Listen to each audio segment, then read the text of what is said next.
So why do people get stuffy on the massage table? Well, it's not because of these. I could press this against my face all day and I wouldn't feel any worse for the wear. It's because of positioning, gravity, and time. During a massage, you spend much of your time face down in a face cradle, and your face is pointed directly at the floor, which is unusual for us. And at the same time, your entire body is level with your head, and this creates an excellent condition for blood to pool in your nasal mucosa. And that's what we think of as congestion or stuffiness.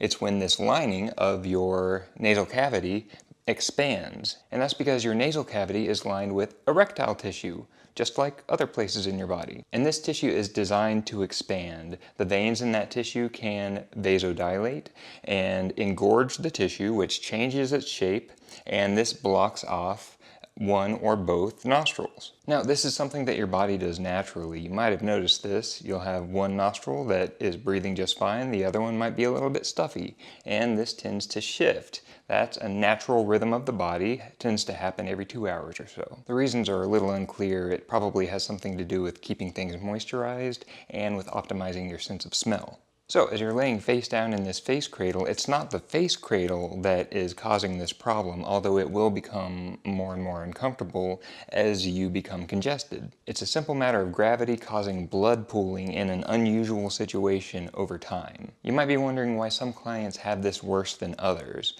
That can be down to different anatomy. They might have a different size of their nasal cavity, they might have a deviated septum, or it can be physiological. This can be a self-propelling situation. As you become more congested, more white blood cells are able to exfiltrate into the surrounding tissue, and these release pro-inflammatory chemicals, and your nociceptive nerve endings in this area notice when things are especially congested, and they will release peptides that further this inflammation even more. This is a positive feedback loop that you'll usually see while you've got a head cold or while you're fighting allergies, but it can happen if you've got stuffiness for some other reason. And some people have this worse than others. Some people are hyperreactive to this stuffiness situation. So if you've got one of these especially stuffy clients on your table, what can you do?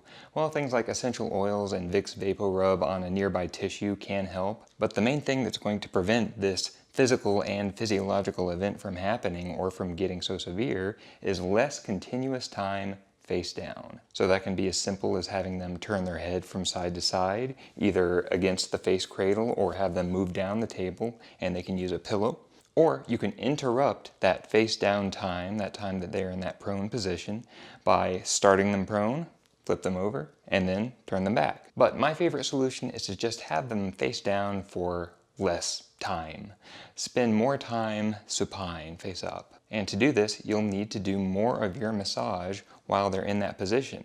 So, for instance, you can work on the feet while they're supine. I've got a video that shows how to go about that, and it's actually much easier for your hands and for your thumbs. You can work on the neck, you can work on the shoulders, you can even work on the upper back while your client is face up using upturned fingers. And I've got a whole video on this just for my patrons. The main thing to realize is that this can be kind of a vulnerable position for your fingers and wrists. So start small with this, don't do too much in any one day, and use the table as leverage. So if I'm pressing up toward the posterior portion of someone's shoulder, I'm going to use my knuckles as a lever. And that's much easier than just trying to use main force. So that's why your clients get stuffy. It's erectile tissue, it's a whole thing. Let me know what you do to relieve your client's congestion. Hit me up in the comments to let me know if you have any tips for that. Thanks for watching, consider subscribing, and I'll see you next time.